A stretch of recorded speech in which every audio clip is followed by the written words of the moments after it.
दोस्तों आज की इस वीडियो में हम लोग गैब्रियल गार्सिया मार्केस की एक और नोवेल को डिस्कस करेंगे। दरअसल दोस्तों ये नोवेल नहीं है, एक नोवेला है जिसका नाम है द क्रॉनिकल ऑफ डेथ फॉरटोल्ड। इस टाइटल का मतलब ये है कि एक ऐसी डेथ जिसके बारे में पहले से ही कह दिया गया था पूरी दुनिया को। तो ये जो नोवेल है इसके अंदर जैसा कि गैब्रियल गार्सिया मार्केस के लिए कहा जाता है कि मैजिकल एलिमेंट्स यूज़ करते थे, तो दोस्तों इनको कुछ खास पसंद नहीं था जब लोग इनके बारे में कहते थे कि मैजिकल एलिमेंट्स यूज़ करते हैं। इनको ऐसा लगता था कि ये सररियलिज्म की टेक्निक को यूज़ करते हैं जब अपने वर्क्स को लिखते हैं। इसके बारे में मैं बता चुका हूँ। फिलहाल हम लोग कहानी को डिस्कस करते हैं और इसका मेन आइडिया जो है इसी 10 मिनट की 11 मिनट की वीडियो में आपको समझाने की कोशिश करूँगा। दोस्तों चलिए शुरू करते हैं, मिलता हूँ इस वीडियो के एंड में। ये कहानी शुरू होती है नॉर्थ कोस्ट ऑफ कोलंबिया से। कोलंबिया का उत्तरी तट, जहाँ पर एक छोटा सा शहर बसा हुआ है। थोड़े टाइम पहले इस शहर में एक बहुत आलीशान शादी हुई थी जो आज तक इस शहर में किसी ने नहीं देखी थी। लेकिन शादी के तुरंत बाद न जाने ऐसा क्या हुआ, सैंटियागो नाम के एक आदमी की बुरी तरह हत्या कर दी गई चाकू मार के 2 आदमियों के द्वारा। और ये हत्या की थी दुल्हन के भाइयों ने, जिस दुल्हन की अभी अभी शादी हुई थी। यह आदमी एक अच्छी खासी पहचान रखता था जिसको मारा गया सिटी में, और किसी से भी इसकी कोई खास ऐसी दुश्मनी नहीं थी कि कोई इसका मर्डर कर दे। मर्डर करने वाले जुड़वा भाई थे, पहले का नाम था पाब्लो और दूसरे का नाम था पेड्रो। और जैसा मैंने बताया कि इस शहर की जो सबसे आलीशान शादी थी वो इन्हीं की बहन एंजेला की थी। दरअसल हत्या के कुछ घंटों पहले इनकी बहन एंजेला के पति ने इनकी बहन को वापस दे दिया।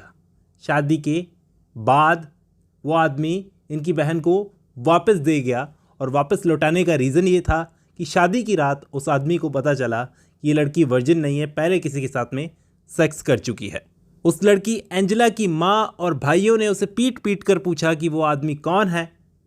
तो इस लड़की ने शायद डर कर या शायद सच बताते हुए उस आदमी का नाम सैंटियागो कहा।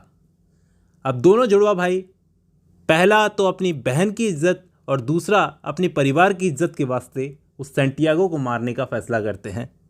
मारने से पहले वो दोनों भाई पूरे शहर में घूमे, जो मिला उससे अपने इरादे बताए कि हम लोग सैंटियागो को मारने जा रहे हैं जिसने हमारी बहन की इज्जत लूटी। ऐसा कह सकते हैं कि पूरे शहर में अकेले सैंटियागो को छोड़कर काफ़ी सारे लोगों को पता था कि उसकी जान खतरे में है। लगभग सबको पता था। अब कुछ लोग कोशिश भी करते हैं सैंटियागो को चेताया जाए, उसे बताया जाए, अवेयर किया जाए, लेकिन नाकाम रहते हैं। वहीं कुछ लोग चाहते हैं सैंटियागो मर जाए, और ज़्यादातर लोग ऐसे भी थे जो इस खतरे को तब तक सीरियसली नहीं ले रहे थे जब तक देरी नहीं होगी, सैंटियागो को मार दिया नहीं गया। तो अब खैर उस मर्डर को हुए बड़ा टाइम हो गया, कई दशकों का टाइम हो गया। हमारी कहानी का जो नैरेटर है वो हमें इस कहानी को तब सुनाता है जब वो वापस यहाँ पर इस शहर में आता है कई सालों के बाद में। ये सैंटियागो का एक अच्छा दोस्त है और सालों बाद पड़ताल करता है इस बात की शहर में आकर कि किस तरह से सैंटियागो को मारा गया होगा। ये सीआईडी में है। थोड़ा पड़ताल करने से पता चलता है कि ये मामला वैसा बिल्कुल नहीं है जैसा ऊपर ऊपर से हमें लग रहा है। वो थोड़ा तहकीकात करता है, ठीक तरीके से हमें कहानी समझाने की कोशिश करता है कि मौत के कुछ घंटों पहले सैंटियागो कहाँ था। अपनी मौत के दिन वो बहुत जल्दी जाग गया था। एक बिशप आ रहे थे सिटी का दौरा करने, तो उन्हीं को वेलकम करने गया था। कोई धार्मिक आदमी होंगे।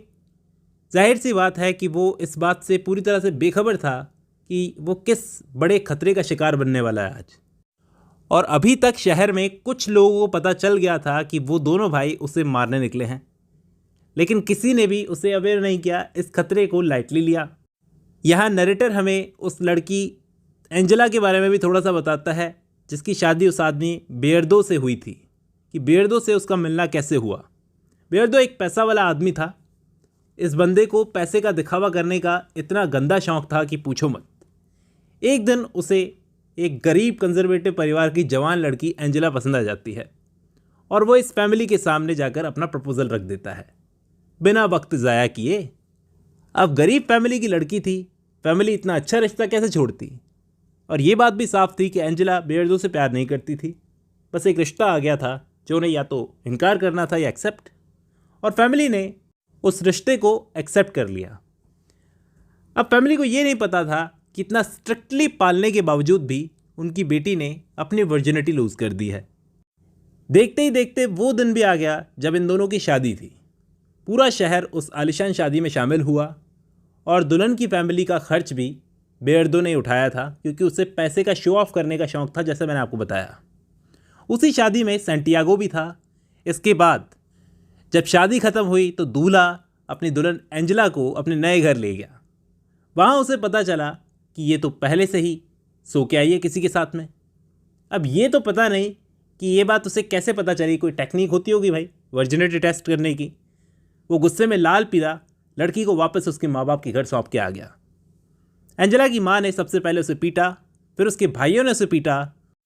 कोई भी लड़की होगी डर जाएगी, और वो भी डर गई। जब उसे पीटा गया तो उसने सैंटियागो का नाम ले दिया कि सैंटियागो ने उसकी ले ली इज्जत। फिर दोनों भाई पेड्रो और पाब्लो ने सैंटियागो को जान से मारने का फैसला किया। वो गए कसाईयों के पास में 2 बढ़िया चाकू लिए और उसी मांस बाजार में उन चाकुओं की धार तेज करवाई। अब उस बाजार में दोनों भाई सबके सामने, उन कसाईयों के सामने बोलते हैं कि हम सैंटियागो को मारने जा रहे हैं। अब वहाँ पर कसाई इस बात को नज़रअंदाज कर देते हैं, ये सोचकर कि दोनों नशे में हैं, कुछ भी बकवास कर रहे हैं। वहीं कुछ लोग ऐसे भी थे जिन्होंने इन दोनों की बात को सीरियसली लिया, जैसे कर्नल लेज़ारो। वो इन दोनों से चाकू जब्त कर लेते हैं। फिर क्या किया, दोनों भाइयों ने नए चाकू खरीदे, और इसकी आगे की कहानी आपको मालूम ही है कि किस तरह से सैंटियागो को बेरहमी से मार दिया गया। लेकिन जब सैंटियागो की बॉडी का पोस्टमार्टम हुआ तो पता चला कि घाव बड़े गहरे हैं जो बेदर्दी से दिए गए हैं। कुछ चौंकाने वाले तथ्य सामने आए कि उस दिन क्या क्या हुआ था। दोनों लड़कों को मौके पर ही अरेस्ट कर लिया गया और 3 साल तक उन पर मुकदमा चला। इंतज़ार चलता रहा। अनफॉर्चुनेटली दोनों भाई छूट गए। नरेटर ने यह बताया कि एंजेला अब अपने पति से प्यार करने लगी थी, और बहुत सालों के बाद में उसका पति बहुत दूर रहता था। बूढ़ा होने के बाद में, मोटा होने के बाद में वापस लौट कर आया और उससे अपने साथ में ले गया। तो ये पूरा केस था। हमारा नरेटर बोलता है कि जहाँ तक उसे पक्का विश्वास है कि सैंटियागो का एंजेला से कोई लेना देना नहीं था, कोई लिंक नहीं था। उसने सिर्फ डर के मारे सैंटियागो का नाम लिया था, ऐसे ही रैंडमली नाम ले लिया, और सैंटियागो का डेथ सेंटेंस बन गया उसके बोले हुए शब्द। और दोस्तों ये बात भी सच है कि सैंटियागो उस दिन अपने काफ़ी सारे ऐसे दोस्तों से मिला था जिन्हें उसके आने वाली मौत का पता था, लेकिन फिर भी किसी ने उसे आगाह नहीं किया। जिन लोगों ने बताने की कोशिश की वो सैंटियागो तक पहुंच ही नहीं पाए। सैंटियागो उन्हें मिला ही नहीं। वो अपने घर के अंदर भी नहीं भाग पाया, क्योंकि जैसे ही वो अपने घर के पास पहुंचा उसकी माँ ने अंदर से दरवाज़ा बंद कर लिया, इस उम्मीद में कि उसका बेटा पहले से घर के अंदर है। तो इस तरह से सैंटियागो की मौत आई थी। अब सवाल हमारे सामने ये आता है कि क्यों हम ये कहानी पढ़ रहे हैं, हमें इससे क्या वैल्यू मिलेगी, क्या सीखने को मिलेगा। तो इस कहानी से कहीं ना कहीं एक बड़ी फिलॉसफी जुड़ी हुई है, फिलॉसफिकल सवाल है, जिसका जवाब मैं आपको लॉजिकली समझाने की कोशिश करता हूँ। सबसे पहली चीज़ ये कि ये कहानी एक रियल इंसिडेंट पर बेस्ड है। कोलंबिया में एक आदमी को इसी तरह गलतफहमियों के चलते बेमौत मार दिया गया था, और ये कहानी लिखने के बाद हमारे राइटर पर केस भी हो गया था। 17 सालों तक वो केस चला था कि किसी पर्सनल लाइफ के बारे में आपको लिखने की परमिशन किसने दी, और एंड में हमारे राइटर गैब्रियल गार्सिया मार्केज इस कहानी का केस जीत गए। ये सब साइड में रखा जाए तो ये एक लौता केस नहीं है जिसमें इंसान को इस तरह मारा गया हो या फिर किसी इंसान की इस तरह मौत आई हो। बहुत लोग होते हैं इस दुनिया में जो अपनी मौत को टालने की बड़ी कोशिश करते हैं लेकिन बच नहीं पाते, और कुछ लोगों की मौत न जाने कैसे कैसे आती है। इस नोवेल में एक बड़ा इंपॉर्टेंट सवाल उठाया गया है, क्या इंसान की खुद की कोई फ्री विल है या नहीं, या फिर सब कुछ ऑलरेडी पहले से लिखा हुआ है। यहाँ पर सैंटियागो की मौत पहले से लिख दी गई थी क्या, क्योंकि सारी सिचुएशंस एक के बाद एक ऐसी बनती गई कि उसकी मौत तक उसे ले जाए।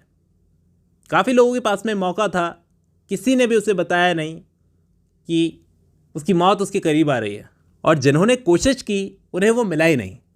उसकी माँ ने भी एंड में दरवाज़ा बंद कर लिया जिसकी मदद से वो बच सकता था।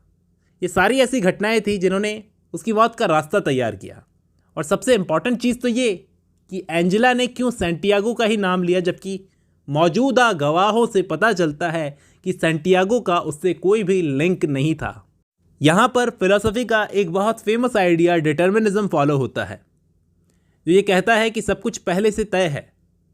हम सभी लोग फिल्म के किसी किरदार की तरह हैं जो अपनी स्क्रिप्ट के हिसाब से अपना रोल प्ले करते हैं और चले जाते हैं।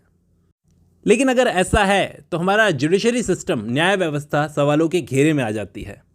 क्योंकि अगर कोई इंसान अपने डिसीजंस लेने में फ्री ही नहीं है, सब कुछ पहले से तय है, तो उसे सज़ा किस बात की दी जा रही है?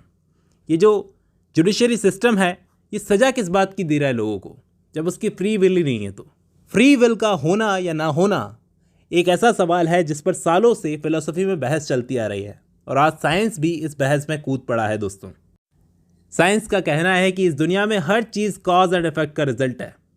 आज जो कुछ भी इस दुनिया में घट रहा है, जो कुछ भी आप देख रहे हो, वो सब कॉज एंड इफेक्ट का रिजल्ट है। और इसी कॉज एंड इफेक्ट से हमारा यूनिवर्स भी बना है, क्योंकि हमारा शरीर भी इसी यूनिवर्स का हिस्सा है, छोटे छोटे पार्टिकल्स से बना है।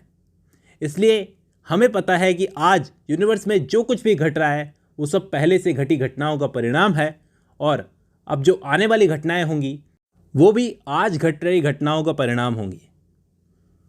तो फिलोसफी की एक ब्रांच ये कहती है कि जो कुछ भी यहाँ पर हो रहा है सब कुछ पहले से तय है, फ्री विल सिर्फ एक इल्यूजन है। इसी आइडिया को ये नोवेल आगे बढ़ाती है। जैसा मैंने बताया, इस नोवेल को लिखने के बाद राइटर पर केस हो गया था कि किसी की पर्सनल लाइफ पर उन्होंने कैसे लिख दिया, और वो केस 17 साल तक चला। एंड में राइटर केस जीत गए, और इस तरह से हमारी नोवेल ख़त्म होती है। और भी इसमें आइडियाज़ हैं जो एक पर्टिकुलर वीडियो बनाकर डिस्कस करूंगा। चलिए आज की इस वीडियो में इतना ही। अब जब आपने ये वीडियो खत्म कर लिया तो मैं उम्मीद करता हूँ आपको ये नोवेल समझ में आई होगी, इसका आइडिया समझ में आया होगा। चलिए आज की इस वीडियो में इतना ही, मिलता हूँ नेक्स्ट वीडियो में।